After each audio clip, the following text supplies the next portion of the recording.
There we go. So thank you, Emily, for being here. And again, if anyone has any questions, you can write in the chat or wait till the end. Thank you.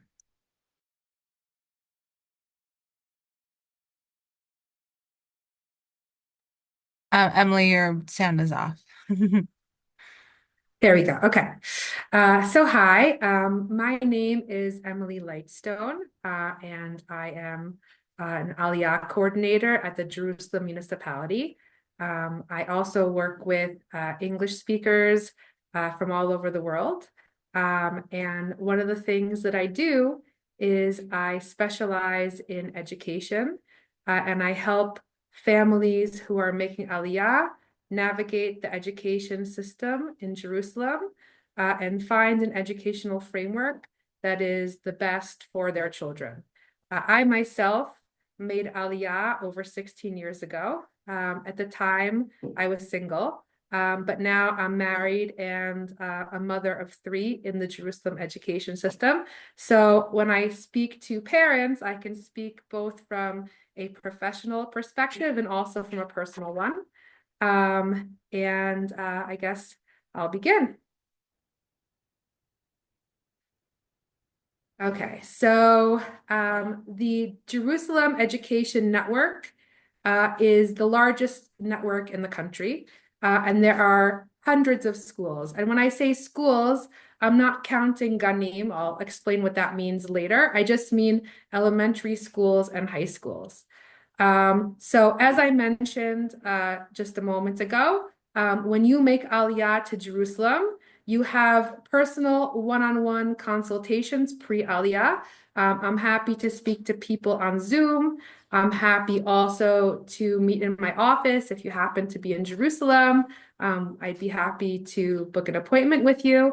And I really, during these appointments, get to know your family, get to know your children, what their needs are, what kind of school you're looking for, where you are religiously, really to understand you so that I can give you the best tailored information possible for your family and your specific child. In most cases, when we're not talking about the private Haredi sector, I'll explain what that is in a minute. We can actually register children pre-Aliyah, whether it's for GAN or for elementary school or high school. Each different stage has a process, which I can talk about when I get to that part. But we can actually register people pre-Aliyah, even if you don't have a physical address.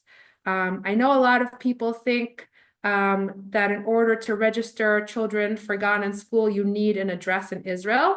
That is true for a lot of other cities, but in Jerusalem, you don't need an address. For elementary school and high school, you don't even need to know a lot of times exactly what neighborhood you're going to be in. For GAN, you need to know what area you're going to be living in. I'll explain that, but I can actually register in most cases pre-Aliyah. So in addition to speaking with parents pre-Aliyah, registering children pre-Aliyah, there's also support post-Aliyah. We don't just register children and then say, bye, you're on your own. But actually, there's a lot of hand-holding. If there are any kinds of issues, whether there are emotional issues, social issues, for elementary school and high school, if a child is not getting ulpan hours, if a child's not getting along with their teacher, if there's bullying, if there's any kind of issue, then I can put you in touch with Natalie Atlan, our truly amazing educational coordinator in the education administration in the Jerusalem municipality. She is super professional. Her English is decent. She's originally French. She speaks Hebrew, of course. She's been doing this for many years. She knows the school, she knows the system. And under her, she also has an English-speaking mediator, also a lovely woman named Dorit. And if for whatever reason, again, your child is having, certain challenges, some that, come along with Aliyah and are expected, Some are, more extreme or child specific, situation specific. So Dorit will come along with you, the parents, to the school and help translate during the meeting and also help you understand cultural expectations. She'll really hold your hand, guide you. So again, the post-Aliyah support continues even after your children have started school in the system. So Jerusalem has, as you see on the screen, the most diverse options in terms of educational approach and religious sector. I will take a deep dive into that a bit later. And of course, you're in Jerusalem. You're not in the middle of nowhere. There are so many cultural and educational institutions that have programs specifically for school-age children, and the system makes use of that. And I can say again, as a parent, seeing all the opportunities my children have to do different kinds of programs and have different kinds of enrichment opportunities in Jerusalem, it's really pretty amazing. Okay, so first, I think before we go into more specifics, I want you to understand how the education system is set up here. What ages or what kind of schooling? So under 3 years old is not municipal GAN or GAN Irya. I'll talk about the different types of frameworks available for those ages.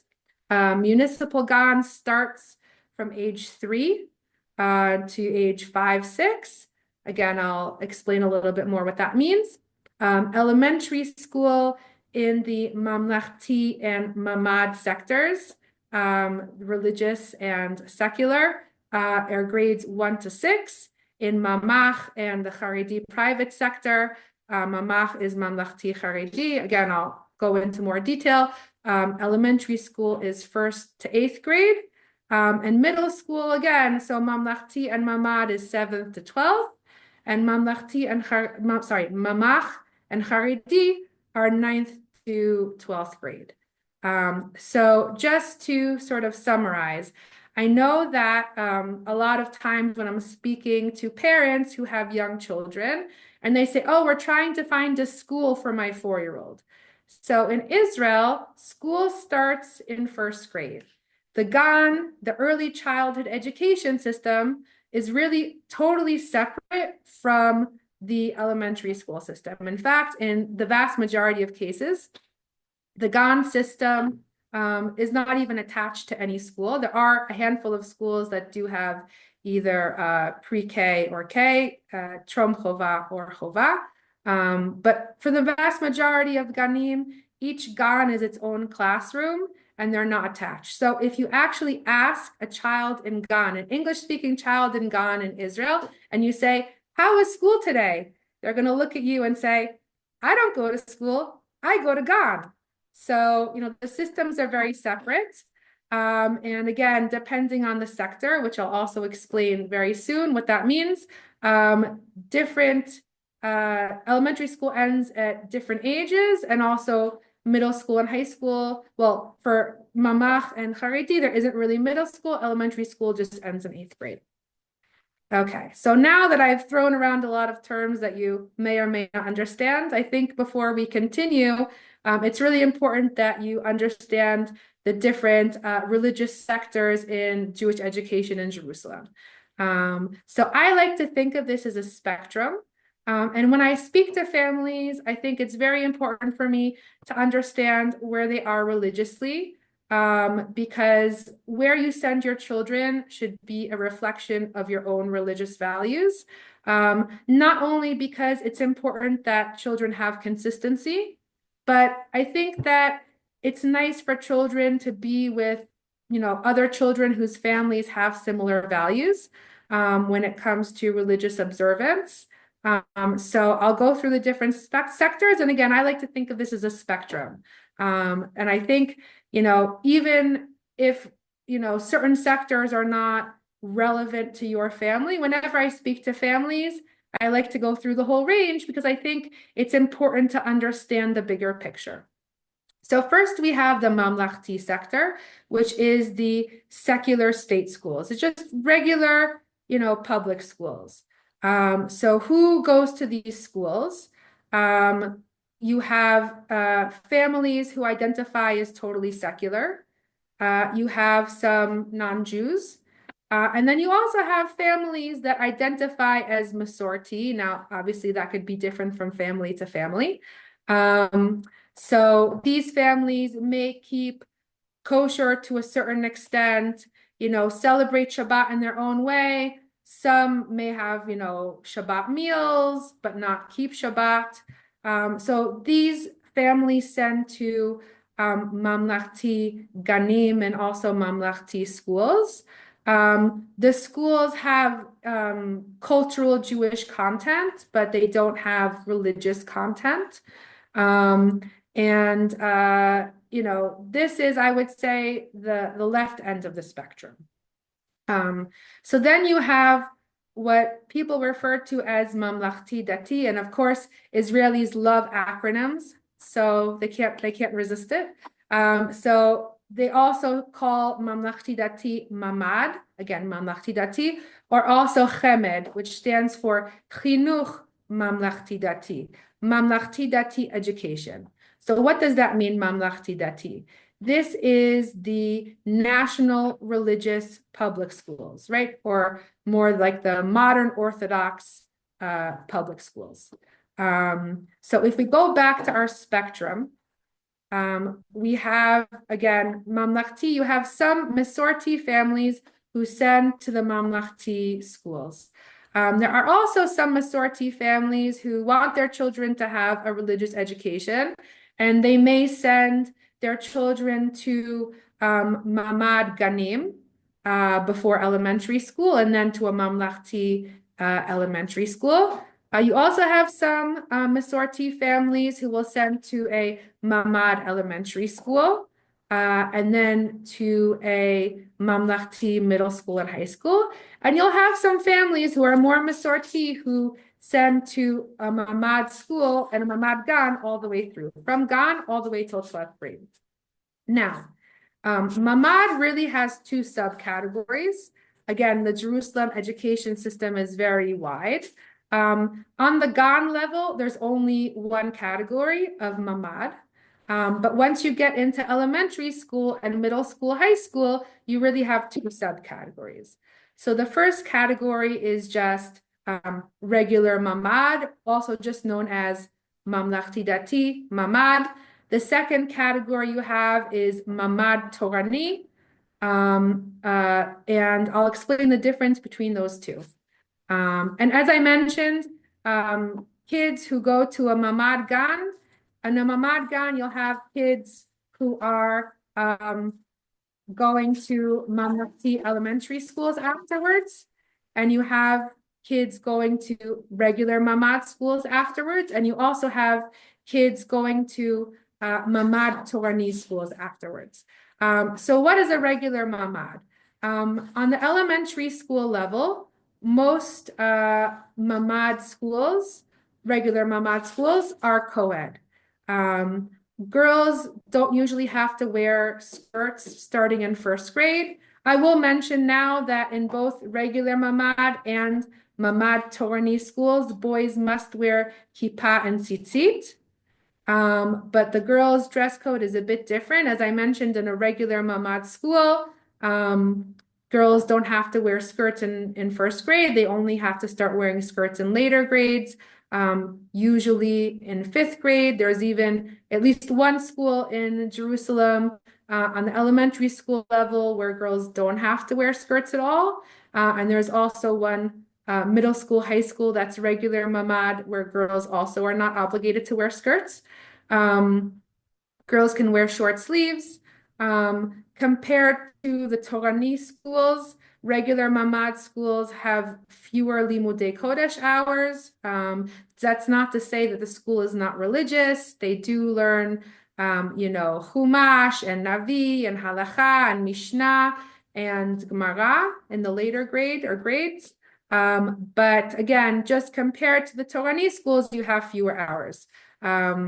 So another comparison is the Torani schools. You have more hours, as I mentioned. The school day is usually a little bit longer. And in terms of the schools, already on the elementary school level, you have single-sex schools. There are a handful of regular mamad schools that are single-sex, but for the most part, as I mentioned, the regular mamad schools are co-ed. On the middle school and high school level, almost all mamad schools, whether it's regular mamad or mamad Torani, are single sex with one exception. There's a one regular mamad school that's co-ed, but even the more liberal mamad schools are single sex. So who goes to these schools? So again, if we look back at our spectrum, so there, as I mentioned earlier, there are some Masorti families who decide to send to a regular mamad school. And I would say you also have families that are more mainstream, Dati Leumi, national religious, who also send to regular mamad schools. And of course, you have everything in between.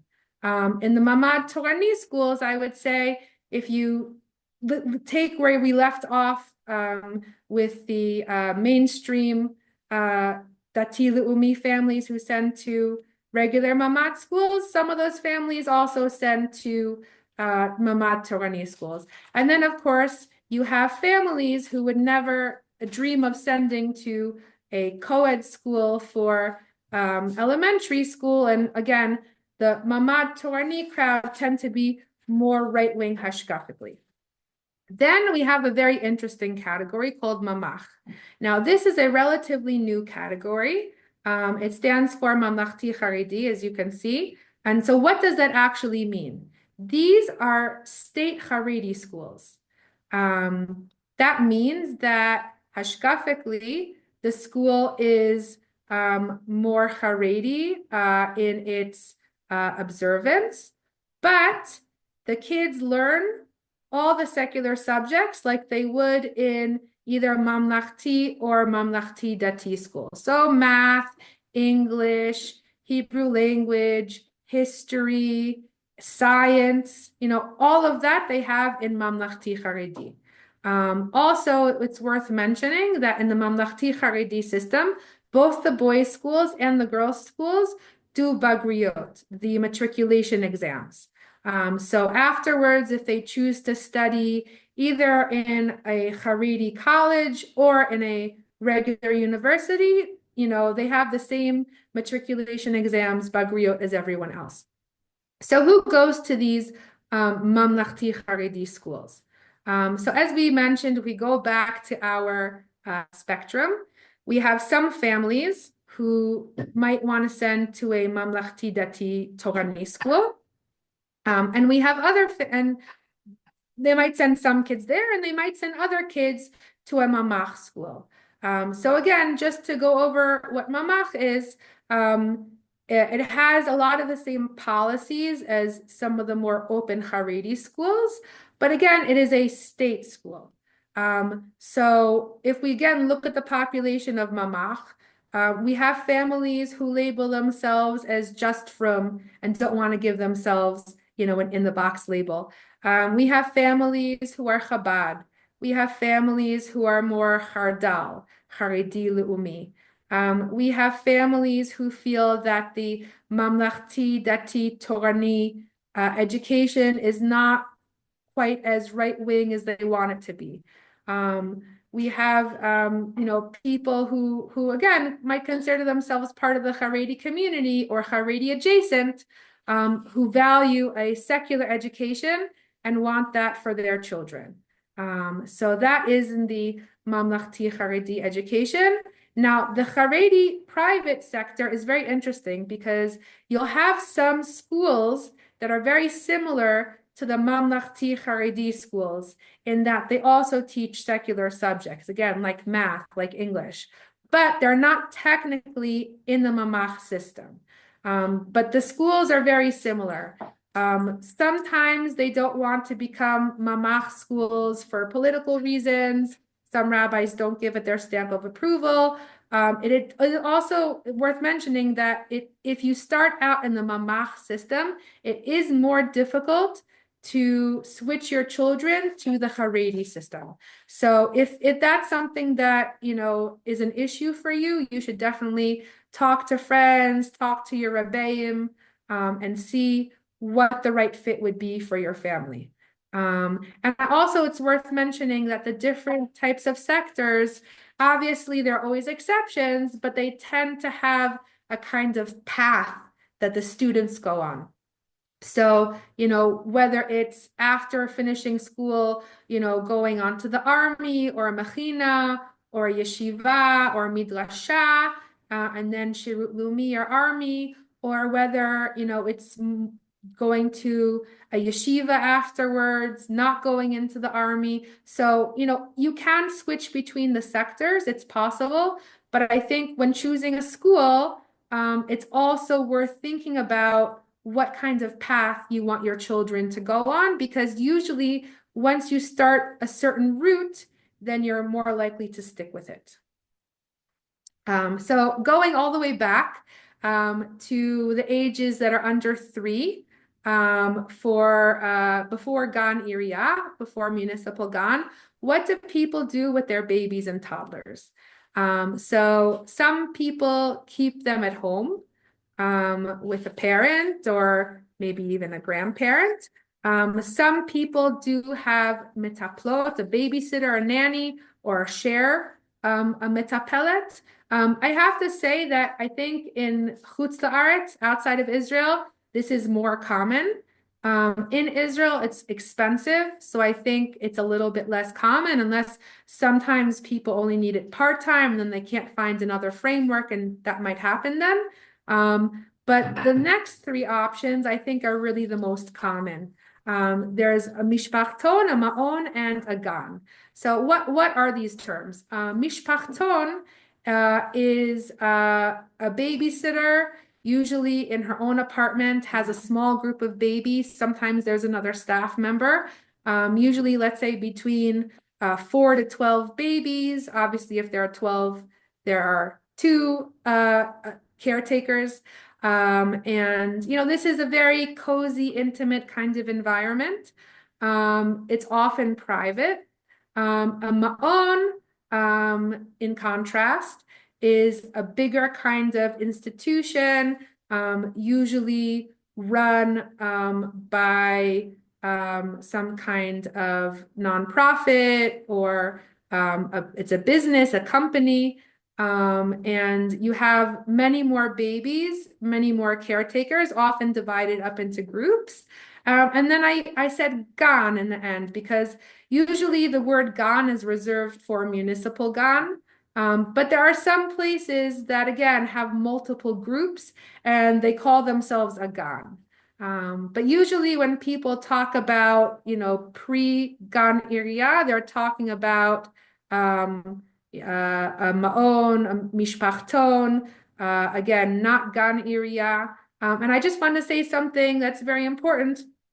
There are some places through the Ministry of Labor that are subsidized depending on how many hours a week the parents work or study, and also how many children there are in the family. These are for the most part ma'onot, but there are also mishpachtonim that fall under this category. And it's something that you can apply for to get this subsidy. Pre-Aliyah, if you are interested in applying, then I can help you apply if you know which neighborhood you're going to live in and for a specific place. You do not need a Tu'udat Zehut number. And in order to get the discount, if you are studying for Ulpan, I believe at least 24 hours per week, then you are eligible for the subsidy. Or if you are looking for work. Okay, now to Gan area, municipal Gan. So I just want to say, I know the cutoffs are different in different countries, so I just want to make it clear. The cutoff here is December 31st. That means that if a child is turning 3 before December 30, sorry, by December 31st, they are eligible for Gan area. So you have 3 different ages. You have Tlom Chova, or also called Gan Shalosh. That's for 3-year-olds. Tlom Chova is for 4-year-olds. It's pre-K or nursery 4. The word trom is the prefix pre. So trom chova is pre-K. Chova is kindergarten. It used to be that was the first year that children were obligated to be in a government municipal framework. Now they've lowered that age to 3. But chova means it's an obligation. So that is why, and again, kindergarten was mandatory. That's why it's called gan chova. Now in Jerusalem, there are 3 different types of ganim. You could have a gan where all the children were born in the same calendar year. So for example, you could have a gan that's just Tlom Chova or Gan Shalosh.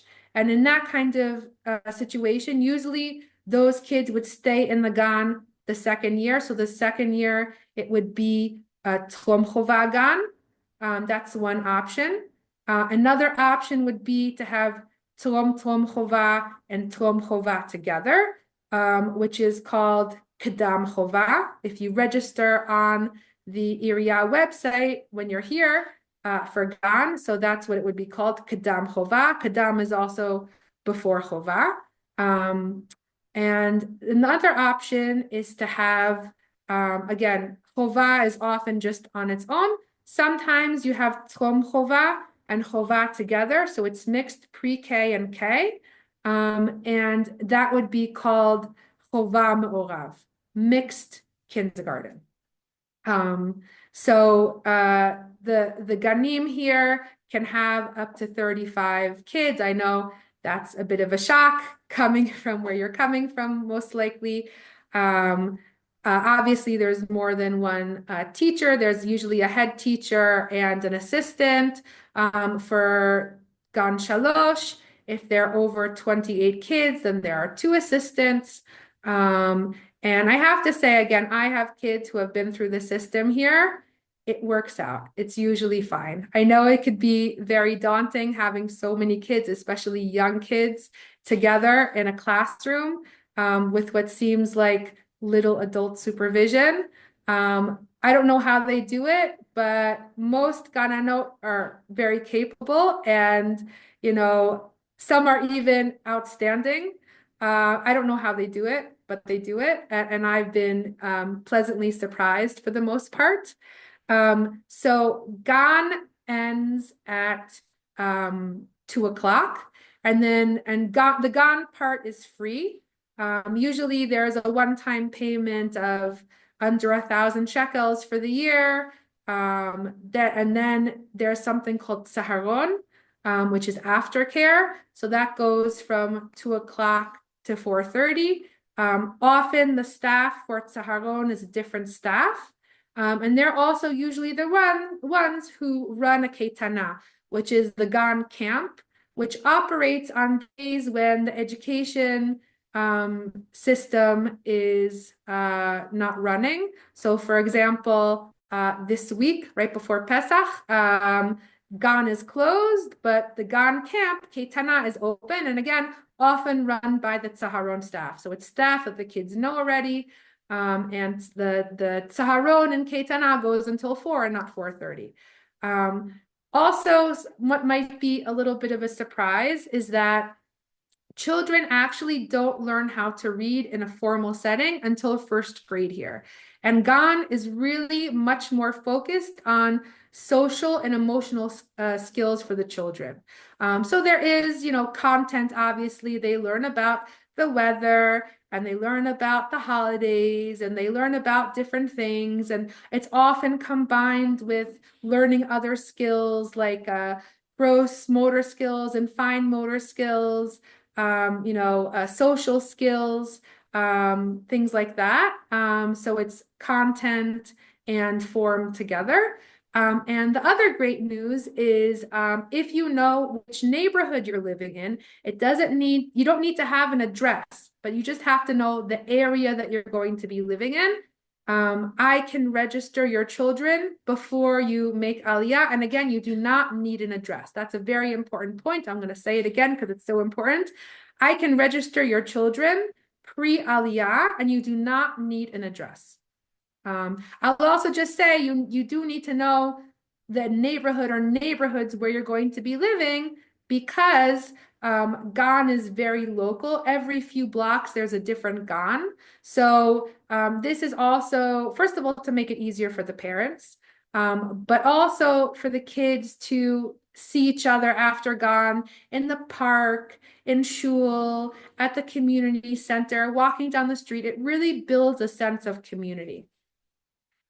Okay, elementary school.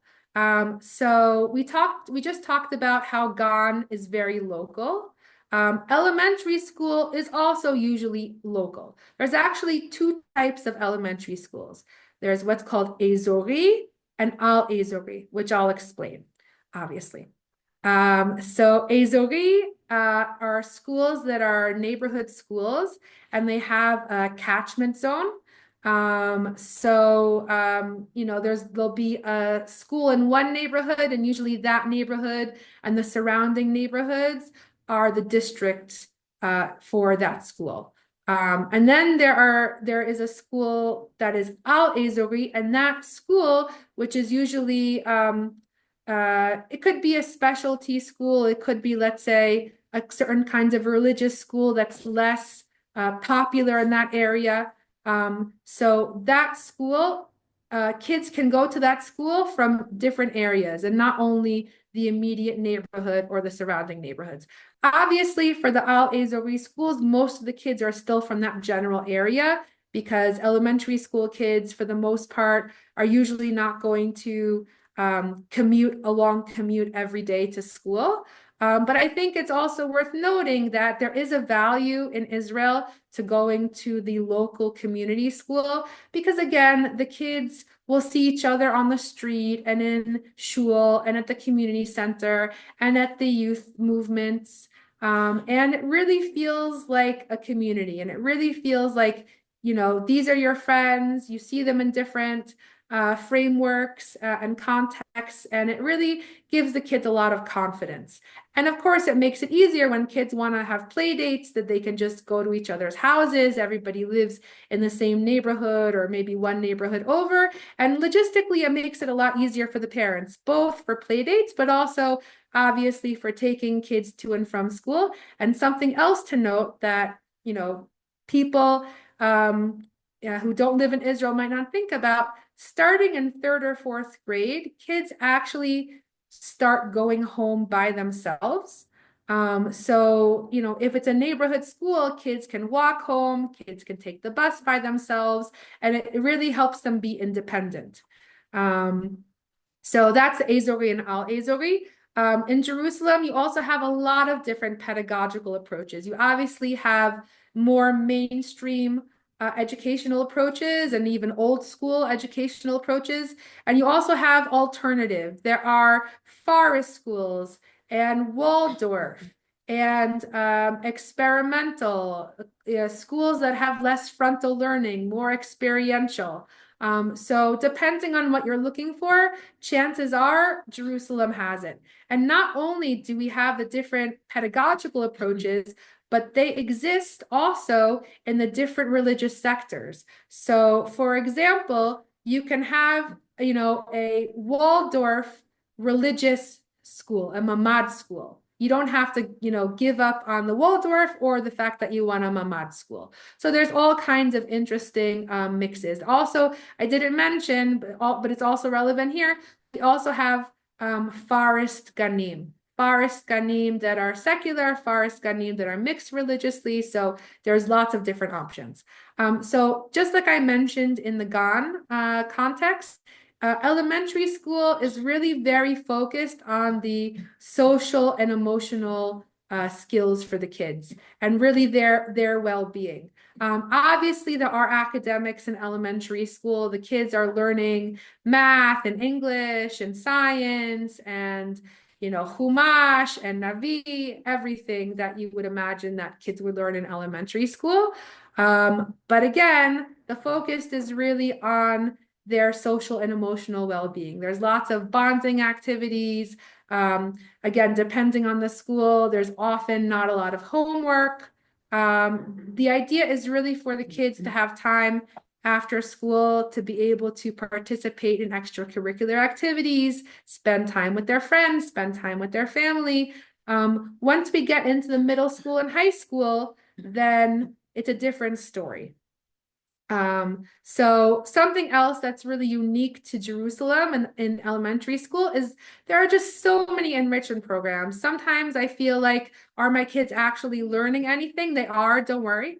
But there are just so many great programs. And again, you're in Jerusalem, so you have so much that is available.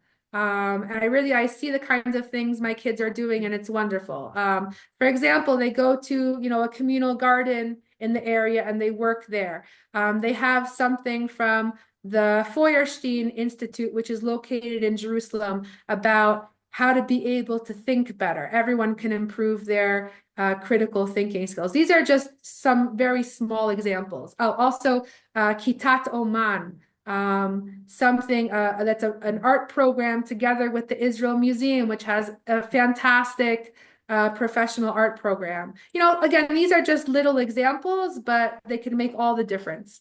So Tsaharon, again, aftercare is available until third or maybe even fourth grade, depending on the school. You have to pay extra for it. I should have mentioned for GAN, the cost right now is about 400 shekels compared to other cities, which are usually about 3 times the price. It's highly subsidized in Jerusalem. In the Haredi sector, it's even more subsidized. It's about 100 shekels a month. So during that time in Saharon, both for elementary school and for GAN, the kids get a hot lunch. They're also, 1 or 2 extracurricular activities during that time. And it gives the parents a chance to have the kids not come home and you don't need to be with them until the afternoon so parents can work. So that is the case with Saharon. Other great news, again, something unique to Jerusalem. I can register your kids pre-Aliyah. So the way it works for elementary school is, again, I would have a conversation with you. We would think of, an elementary school or 2 that might be appropriate for your child or your children. I would help set up an interview either in person if you're visiting Israel or through Zoom if you're not going to be visiting Israel before your Aliyah. And as soon as we get the go-ahead from the principal, we can technically do the registration. And again, reiterating, you do not need a physical address in order for me to register your children for elementary school. And as I mentioned, the support does not end once you get here. We have Natalie, whom I mentioned, our educational coordinator. We have Dorit, our English-speaking mediator, and they have all kinds of services that they can help you with and support and guidance. Okay, middle school and high school. So again, for the Mamach and Haredi sectors, there isn't really middle school as elementary school goes up to 8th grade. For the Mamlachti and Mamlachti Dati sectors, middle school starts in 7th grade, and usually one stays in the same middle school and high school all the way through. So you start in 7th grade and you end in 12th. There are some kids who switch usually for 9th grade, but for the most part, most kids, once they start a middle school, they stay there and graduate. So as I mentioned, there's lots of different options in the different sectors. I can say on a personal note, my oldest is going into 7th grade next year, and we were looking for schools for him in the Mamlachti Dati sector, and we looked at 6 different schools, and that was not all the schools that were possible. So again, lots of different schools. There are specialty schools, for example, in the Mamlachti Dati and the Mamlachti Dati Torani sectors for girls. There are art schools in the Mamlachti sector. There's also an art and music school, the Art and Music Academy. There's also an art school. There are also gifted schools for that age. There is an enrichment program for gifted children on the elementary school level, but they also go to a regular school. I also did a webinar about that last year with Nefesh B'Nefesh. You're welcome to check it out. Something else unique to Jerusalem is in 10th grade, Israeli kids do what are called the Bagriot, their matriculation exams. And in the Bagriot, there are certain subjects that are compulsory, like Hebrew language, like math, like English. And by the way, if your child comes after first grade, and depending how much after first grade they come, and they're Olim, they will get accommodations on the Bagriot. They obviously don't expect a child who's coming in ninth grade to be as fluent as a native Israeli who has spoken Hebrew their whole life. So also the accommodations, if there are issues with that, Natalie, Dorit can help you. But going back to this, there's something special in Jerusalem. The different schools have a lot of Bagriot options for the Megamot. Megamot, again, are the electives that your child can choose. They're more like majors. So again, you have the compulsory topics like, again, English, Hebrew language, math, and then you have the majors that kids can choose, like biology, physics, theater, art, history, Arabic, things like that.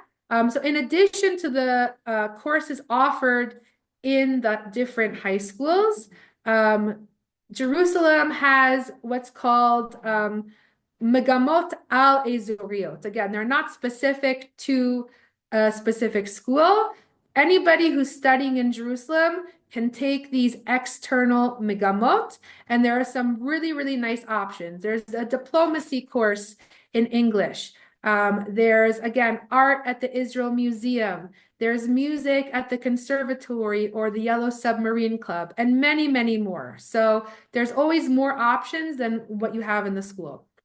And again, we're in Jerusalem. It's an amazing city. There are so many different institutions, and a lot of the middle schools and high schools make use of, our location in this city and do lots of collaborations. There are special programs with Hebrew U, and again, different institutions. And it's just amazing what the kinds of opportunities are in Jerusalem for these high school kids.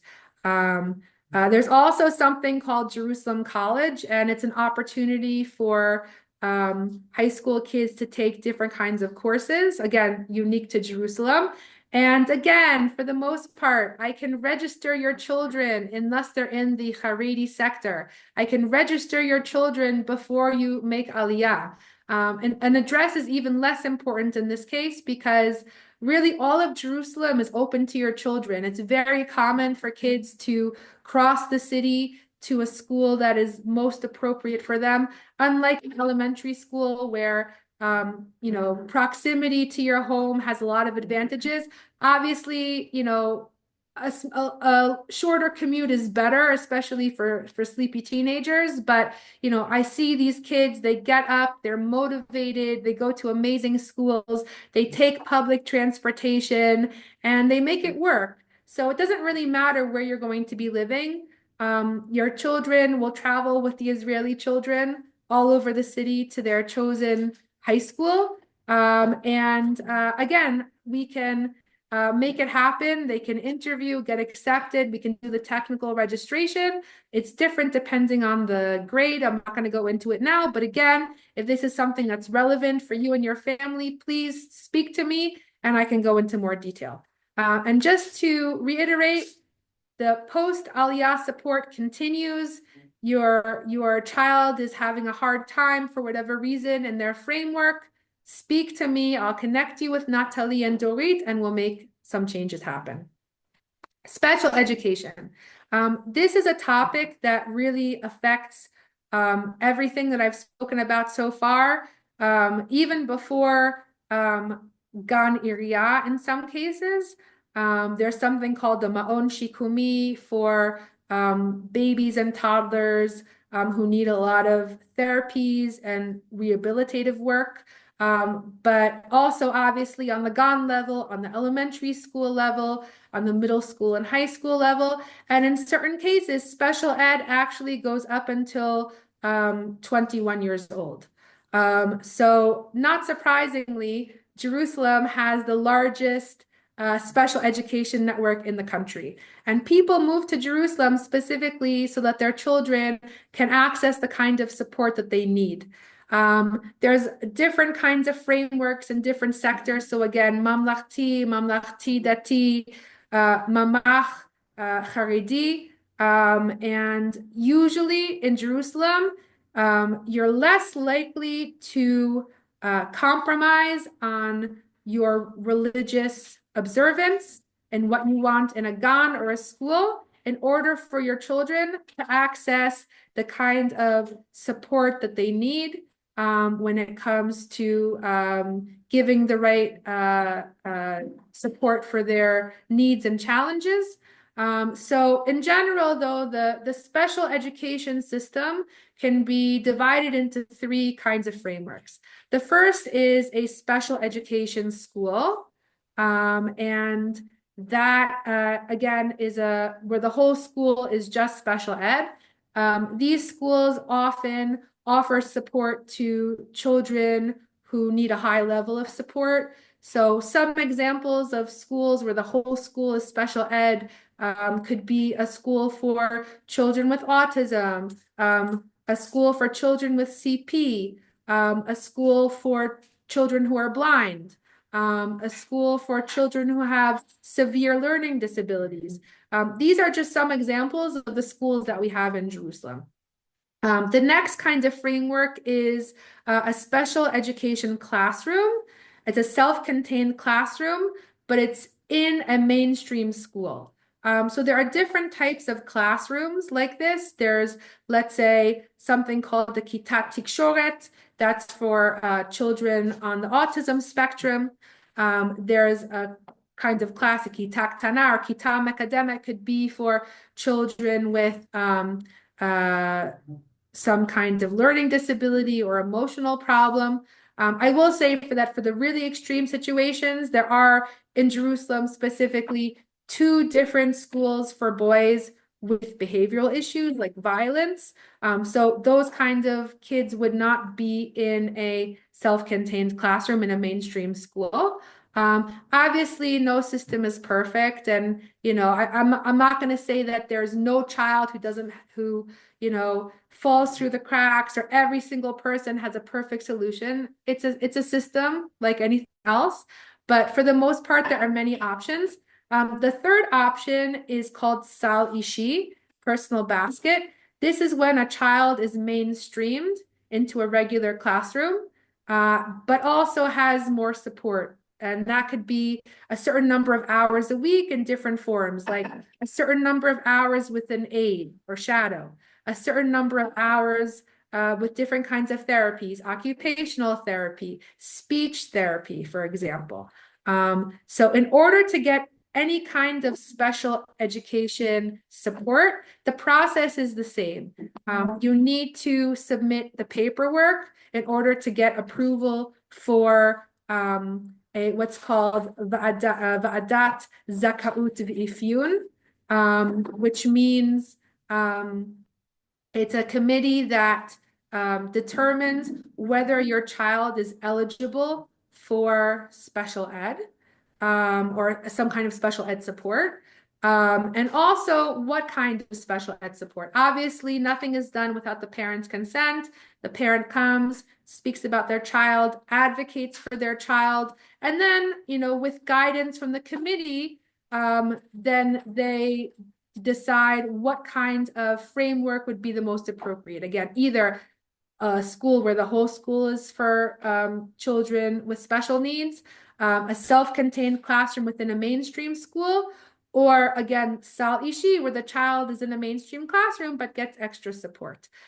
So both pre-Aliyah, when we're talking about what kind of framework may be best for your child, I understand, the different needs. We talk about what paperwork is necessary. And again, it's a different system, so it's possible that the evaluations that you have for your child that are acceptable in the country of origin are different than the kinds of evaluations you need for your child to access the kind of service that they need in Israel. So of course we go over that. Then you need to get those evaluations and other documents translated. We can get you a va'adat zakaut v'ifyun. It could be before you come on Zoom. They changed the policy, so I don't know if that will be possible this year, but certainly when you come, we can submit everything. And again, you will not go to this committee alone. You will either have me or Dorit with you by your side, translating, telling you, some of the cultural nuances you might not pick up on, and you are not alone. And I have to say, I myself have been to some of these committees with Olim, and the committee members are usually very nice, very professional, very lovely, and really they want the best for your child. You have the same interest as them to have the best possible supports for your child, and they're there to help make it happen. So, in summary, Jerusalem, education, what is it all about? It has the largest education network in the country. That also means that it has the most diversity religiously in terms of schools with different hashkafot, more liberal, more traditional, dati le'umi, charedi, totally secular. We have it all. Also, different pedagogical approaches. Again, you don't need to compromise on the educational approach if you want a certain religious level of observance in the school. You can have it all in Jerusalem. The most special education options. And again, pre-Aliyah, we will talk and we will make sure that you get all the right documentation so that there are no surprises once you get to Israel. Personal guidance pre-Aliyah and post-Aliyah. I would love to have a chat with you either in my office in Jerusalem or on Zoom from the comfort of your home. Get to know your family, get to know your kids, see what you're looking for, and really try to make it happen. I can for a lot of different options, again, except for the Haredi option. I can pre-register your kids before you make Aliyah. You don't need an address. And again, there's lots of support post-Aliyah. And again, what I love about living here is you just have so many special programs in Jerusalem, enrichment, collaborations with different Jerusalem institutions. You have so many museums here, the zoo, the aquarium, the Gazelle Park, lots of different opportunities for nature, for culture, for education, the Jerusalem Theater, so many different options, so many different programs, and the kids really benefit so much. So in short, what are you waiting for? You're welcome to schedule a one-on-one conversation with me, again, in my office or on Zoom, whatever works for you. And again, my name is Emily Lightstone. And my email address, as you see on the screen, is Emily, EMILY _LI at Jerusalem.muni.il. And I'm waiting for those emails. I'm waiting for you to reach out, and I'll be happy to speak with you. Thank you so much, Emily. Thank you. That was very, very informative. I'm going to stop the recording right now.